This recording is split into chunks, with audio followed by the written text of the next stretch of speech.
लोग कहते हैं कि रातें खामोश होती है, लेकिन नहीं, रातें खामोश नहीं होती हैं। वो तो बस कई गुनाहों को घूरती रहती है और वक्त आने पर स्याह अंधेरा उन गुनाहों को नील जाता है। रात के 1:30 बज रहे थे। दिन में भी खामोश रहने वाले उस शमशान में इस समय भी थोड़ी हलचल थी। सूर्यकांत, नताशा और रोहित अपनी कार के पास खड़े थे। तीनों के हाथ में बियर की बोतल थी। रह रहकर वो बियर की बोतल से घूंट मारे जा रहे थे। थोड़ी दूरी पर किसी की लाश धीरे धीरे जल रही थी। भाई लोग, अब निकलते हैं यहाँ से, अपना काम तो हो गया। सूर्यकांत की बात का नताशा और रोहित ने सिर हिलाकर जवाब दिया और फिर तीनों उसकी कार में बैठ गए। सूर्यकांत ने अपनी कार स्टार्ट की। कार के स्टार्ट होते ही उसकी हेडलाइट की रोशनी ने वहां फैले घोप अंधेरे को जैसे ही हटाया, सूर्यकांत को अपनी कार के आगे 2 लोग दिखाई दिए जिनके शरीर में आग लगी हुई थी और वे आग से बचने की कोशिश कर रहे थे। उन्हें देखकर सूर्यकांत का चेहरा पीला पड़ गया और वो चीखते हुए बोला, नताशा, रोहित, अबे अबे वो देख, सामने वो कौन खड़े हैं? कौन खड़े हैं? ओए, तुझे दिख नहीं रहा है? वो तो सामने है बिल्कुल, देखो ना कैसे उनका शरीर जल रहा है। सूर्यकांत की बातों को सुनकर नताशा और रोहित थोड़ा डर जाते हैं। वे दोनों कार की आगे की ओर देखते हैं, लेकिन उन्हें आगे कोई नहीं दिखाई देता है। अबे ओए, तुझे बहुत ज्यादा चढ़ गई है। चल आ पीछे, मैं ड्राइव करती हूँ। यार मुझे कोई चढ़ी बड़ी नहीं है, मैंने अभी अभी देखा उन्हें। सूर्यकांत नताशा से ये बोल ही रहा था, तभी उसे रोहित के चीखने की आवाज आई। सूर्या, नताशा, अरे अरे बचा लो मुझे, ये मार देंगे मुझे। उस आवाज को सुनकर सूर्यकांत का दिल जोर से धड़कने लगता है। वो गाड़ी में देखता है, लेकिन रोहित तो वहां था ही नहीं। वो नताशा से बोलता है, अरे ये रोहित कहाँ चला गया? अभी तो यही था हमारे साथ। सूर्यकांत और नताशा के चेहरे पर टेंशन साफ दिख रहा था। सूर्यकांत ने गाड़ी का इंजन बंद किया। दोनों जल्दी से कार से निकले। तभी उन्हें फिर से रोहित की आवाज सुनाई दी, सूर्या, नताशा, बचा ले मुझे, ये दोनों मुझे मार डालेंगे। दोनों आवाज की दिशा में भागे। थोड़ी दूर पर ही उन्होंने जो देखा, उसे देखकर दोनों के दिल की धड़कन तेज हो गई। हाथ पैर कांपने लगे। उन्होंने देखा कि रोहित चिता की लकड़ियों के साथ रस्सियों से बंधा हुआ है। वो उन रस्सियों से बार बार निकलने की कोशिश कर रहा है, लेकिन लाख कोशिशों के बावजूद भी वो निकल नहीं पा रहा है। दोनों उसे रस्सियों से निकालने के लिए आगे बढ़े, लेकिन तभी उन दोनों के पैरों को पकड़कर किसी ने खींच दिया। दोनों धड़ाम से नीचे गिर पड़े। कौन है? उसके बाद उनके सामने वो आया जिन्हें देखकर उनके मुंह से चीख निकल गई। एक 8 साल का बच्चा और उसके पिता, दोनों पूरी तरह जले हुए। सूर्या, ये तो वही है। ओह माय गॉश, ये कैसे हो सकता है? वे दोनों एक बार फिर से पूरा जोर लगाकर वहां से भागने की कोशिश करते हैं, लेकिन भाग नहीं पाते हैं। उसके बाद पिता और पुत्र की वो जोड़ी जोर जोर से हंसती है और उन्हें रस्सियों से बांधना शुरू कर देती है। छोड़ दो हमें, छोड़ दो, जाने दो, प्लीज हमें जाने दो। श्रवण और राजू टॉर्च लेकर शमशान में बातें करते हुए जा रहे हैं।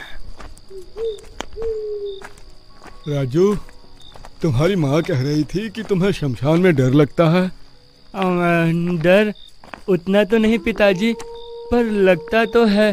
अरे हमारी जिंदगी तो उन्हीं मुर्दों के पास गुजरती है, उन्हीं लाशों के साथ यारी है हम चंडालों की। और हम ही नहीं होंगे तो मृतकों का क्रियाक्रम कैसे होगा? वैसे राजू, एक बात कहूँ? बोलिए ना पिताजी। इन मुर्दों से डरने की कोई जरूरत नहीं है। इनसे खतरनाक जीवित लोग होते हैं। श्रवण और राजू बातें करते हुए चले जा रहे थे। तभी उन्होंने देखा कि शमशान की दूसरी ओर कोई कार खड़ी है और कुछ लोग उससे एक बॉडी निकाल रहे हैं। बॉडी निकालने वाले में एक लड़की और 2 लड़के हैं। इतनी रात को कौन बॉडी लेकर आया है? रात को अंतिम संस्कार तो होता नहीं। कुछ गड़बड़ तो नहीं है? श्रवण ने दूर से ही चिल्लाकर बोलना शुरू किया। कौन? अरे कौन है वहां? कौन है? ये कहते हुए श्रवण अपने बेटे राजू के साथ उस ओर बढ़ा और जब वो वहां पहुंचा तो उसने देखा कि नताशा, रोहित और सूर्यकांत एक लड़की की डेड बॉडी को अपनी कार की डिक्की से बाहर निकाल रहे हैं। बहुत ही खूबसूरत थी वो लड़की। बॉडी पूरी तरह से लहूलुहान थी। साहब, आप लोग कौन है? ये किसकी बॉडी है? ये तो पुलिस केस लग रहा है। ओए, कौन है बे तू? चल भाग यहाँ से। अरे साहब, मैं चांडाल हूँ, मृतकों को क्रियाकर्म करता हूँ। मेरी ही अग्नि के बाद ही तो मरे हुए लोगों के इस लोक से दूसरे लोक की यात्रा शुरू होती है। ओए, यहाँ से निकल जा। हम खुद चांडाल है, तुम्हारा काम हम बखूबी कर सकते हैं। ये कहकर सूर्यकांत, नताशा और रोहित जोर जोर से हंसने लगे। सूर्यकांत, नताशा और रोहित अमीर माँ की बिगड़ी हुई औलाद, जिनके लिए कॉलेज पढ़ने की जगह नहीं थी, अय्याशी का अड्डा था। वह हर गलत काम करते, चाहे नशा हो या नशेली पार्टियां, या किसी के साथ सोना, या किसी के भी जज्बात से खेलना और फिर उसे कुत्ते की दुत्कार देना, तीनों की फितरत थी। ओए चिलगोज़े, तेरे साथ एक रात बिता ली तो तूने क्या सोचा? मैं तुझसे प्यार करती हूँ। चल भाग यहाँ से। मुंह देखा है अपना? औकात देखी है? नताशा सिंघानिया हूं मैं, नताशा सिंघानिया। एक बार की बात है, कॉलेज में शालिनी नाम की एक लड़की का न्यू एडमिशन हुआ था। बहुत ही खूबसूरत थी वो दिखने में और हर खूबसूरत चीज पर तीनों की नजर होती। बाय गॉड, क्या हॉट लड़की है ये। इसे तो मेरी बाहों में होना चाहिए। हो जाएगी, जा जाकर उसे प्रपोज कर। तेरे जैसे रिच लड़के को कौन छोड़ना चाहेगा? सूर्यकांत ने शालिनी को प्रपोज कर दिया। उसे लगा कि उसकी हैसियत देखकर शालिनी तुरंत मान जाएगी, लेकिन शालिनी ने इनकार कर दिया। आई एम सॉरी, मुझे आप में कोई इंटरेस्ट नहीं है। तुम्हें पता भी है तुम किसको मना कर रही हो? इस कॉलेज की अधिकतर लड़कियां मेरे एक इशारे पर मेरी बिस्तर पर होती हैं। ये किसका कैरेक्टर बता रहे हो आप, अपना या इस कॉलेज की लड़कियों का? बहुत बदतमीज हो। शुरुआत किसने की? शालिनी का इनकार सूर्यकांत के लिए किसी ऐसी हार की तरह था जिसका अंदाजा उसे बिल्कुल भी नहीं था। नताशा और रोहित को जब ये पता लगा कि शालिनी ने उसे मना कर दिया है तो अबे, उस 2 कौड़ी की लड़की की इतनी औकात, उसने तुझे मना कर दिया? चल उसे उठा लेते हैं। अबे पागल है क्या? गंदगी को उठाया नहीं जाता है, उसे कूड़े में डाल दिया जाता है। बस कूड़े को कब उसकी सही जगह पर डालना है, इसका प्लान बनाना होगा। सूर्यकांत के प्लान के अनुसार नताशा ने शालिनी से दोस्ती की, उसके करीब आई। हालांकि इसमें 6 महीने का समय लग गया, लेकिन ये 6 महीने का एक एक पल सूर्यकांत के लिए बहुत भारी था। आखिरकार वो दिन आ गया जिसके लिए सूर्यकांत लंबा इंतजार कर रहा था। वाह, I love you Natasha, I love you, you are my great friend. कल उस शालिनी को तुम्हारे बर्थडे का केक खिलाते हैं। नताशा ने शालिनी को अपने फेक बर्थडे पर इनवाइट किया था। शहर के बाहर एक फार्म हाउस में पार्टी ऑर्गेनाइज की गई थी। शालिनी बेचारी नताशा और सूर्यकांत के प्लान से अनजान थी। वो वहां पहुंच गई। Happy birthday Natasha, many many happy returns of the day. Thank you my dear, thanks for coming. ओए, तुमने बुलाया और मैं नहीं आती? बाय द वे यार, गेस्ट तो अभी तक कोई भी नहीं आया है, मैं ही पहले आ गई क्या? देख, ज्यादा लोगों को नहीं बुलाया मैंने। मैं चाहती हूँ कि मैं अपना बर्थडे अपने सबसे खास दोस्तों के साथ सेलिब्रेट करूँ, इसीलिए ज्यादा भीड़ मुझे पसंद नहीं। नताशा ये बात कही रही थी, तभी सूर्यकांत और रोहित एक बड़ा सा गिफ्ट का डिब्बा उठाए वहां आए और उसने नताशा को मुबारकबाद दी। Happy birthday my dear Natasha, many many happy returns of the day. Shalini ने जैसे ही सूर्यकांत को वहां देखा तो वो चौंक गई। उसे इस बात का बिल्कुल भी पता नहीं था कि नताशा सूर्यकांत की बेस्ट फ्रेंड तो है ही, साथ ही नताशा सूर्यकांत और रोहित क्राइम पार्टनर भी है। शालिनी आश्चर्य से सूर्यकांत को घूर रही होती है। तभी, अरे क्या हो गया, इस तरह क्यों घूर रही हो? पहले कोई हैंडसम लड़का नहीं देखा क्या? ये कहकर सूर्यकांत ने शालिनी का हाथ पकड़ लिया। शालिनी ने तुरंत ही अपना हाथ छुड़ाया और एक जोरदार थप्पड़ उसे मारा और नताशा को बोला, नताशा, कि यही तुम्हारा दोस्त है जिसका तुम इंतजार कर रही थी? शालिनी के एकाएक थप्पड़ मारने से वहां सभी लोग शॉक्ड थे। शालिनी ने जब ये बात उससे पूछी तो फिर उसे भी गुस्सा आ गया।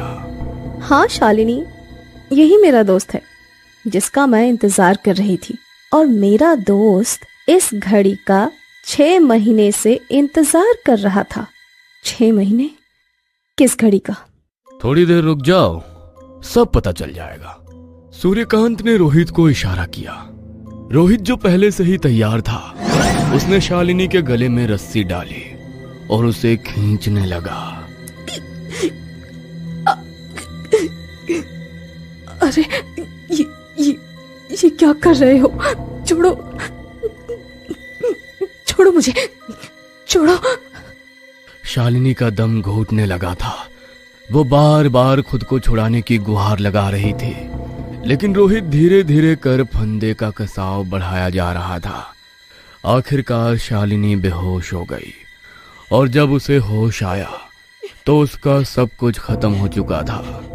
सूर्यकांत ने शालिनी की सारी पवित्रता छीन ली थी और वो उसकी बगल में बैठा शराब पी रहा था। राक्षस, ये तूने क्या किया? मेरी जिंदगी खराब कर दी। कुछ भी कहो, मजा बहुत आया शालिनी, एक बार और करें क्या? ये कहकर वो किसी बहशी की तरह हंसने लगा। शालिनी को उसकी हंसी चुभ रही थी। उसने वहां पड़ी शराब की बोतल उठाई और उसके सिर पर वार करने की कोशिश की, लेकिन इसी बीच रोहित और नताशा वहां आ गए।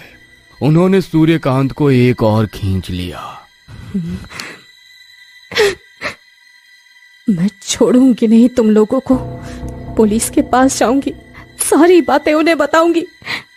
तुम लोगों को सारी जिंदगी जेल में चक्की नहीं पिसवाया तो मेरा नाम भी शालिनी नहीं। सारी जिंदगी जेल? मोहतरमा, जिंदगी बहुत अनमोल है, एक ही बार मिलती है। ये ऐश करने के लिए है, जेल में बिताने के लिए नहीं। यह कहकर उसने शराब की बोतल को जमीन पर पटका और शालिनी के पेट में भोंक दिया। शालिनी तड़पने लगी, वो जोर जोर से चीखने लगी।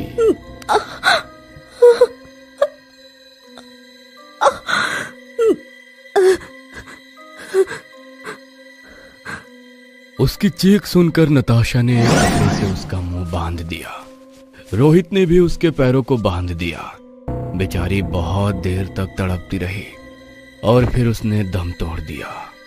तीनों मिलकर शमशान में उसकी लाश को ठिकाने लगाने ही आए थे। साहब, आप लोग गलत काम कर रहे हैं। सच सच बोलिए, क्या किया है आप लोगों ने इस लड़की के साथ? रोहित, ये कुछ ज्यादा ही सवाल जवाब कर रहा है। एक काम करते हैं, इससे भी शालिनी के पास भेज देते हैं। यह कहकर सूर्यकांत श्रवण के ऊपर झपटा। श्रवण नीचे गिर पड़ा। उसके गिरते ही रोहित ने एक बड़ा सा पत्थर उठाया और उसके सिर पे दे मारा। श्रवण के सिर से खून निकलने लगा। उसके बेटे ने अपने पिता की ये हालत देखी तो वो उन्हें बचाने के लिए दौड़ा, लेकिन नताशा ने उसे पकड़ लिया और उसके सिर पर शराब की बोतल मार दी। दोनों के दोनों बेहोश हो गए। यहाँ आए थे एक लाश को ठिकाने लगाने, लेकिन लगता है तीनों को लगाना होगा। उसके बाद उन्होंने एक चिता सजाई। तीनों को उस पर रख दिया और फिर उन्हें रस्सी से बांध दिया। सूर्यकांत, लाइटर निकाल, दे दे इन्हें मुखाग्नि। सूर्यकांत के हाथ से नताशा ने लाइटर लिया और चिता में आग लगा दी। कुछ देर बाद श्रवण और उसके बेटे की बेहोशी टूटी तो वो जोर जोर से चिल्लाने लगे। पिताजी, पिताजी, बहुत जलन हो रही है पिताजी। उन लोगों ने 2 लोगों को जिंदा जला दिया। शालिनी तो बेचारी पहले ही मर चुकी थी। बहरहाल कर्म की सजा मिलती है, लेकिन इतनी जल्दी मिलेगी ये किसी को नहीं पता था। श्रवण और उसके बेटे के भूत ने वही किया जो उन्होंने उनके साथ किया था। तीनों को रस्सी से बांधकर लकड़ियों की एक चिता पर रख दिया। अरे छोड़ दो, छोड़ दो, हमें मत मारो, प्लीज हमें मत मारो, प्लीज प्लीज हमें जाने दो। अरे हमें जाने दो, हमें जाने दो, मत मारो हमें। बाप रे, ये तो लगता है हमें जिंदा जलाने वाला है। अरे अरे दया करो, दया करो हम पर, हमें छोड़ दो। लेकिन उन चंडालों को कौन छोड़ता। उन्होंने जो किया था वो उन्हें मिल गया। तीनों के तीनों जिंदा जलकर मर गए। उन चांडालों को सजा मिल गई।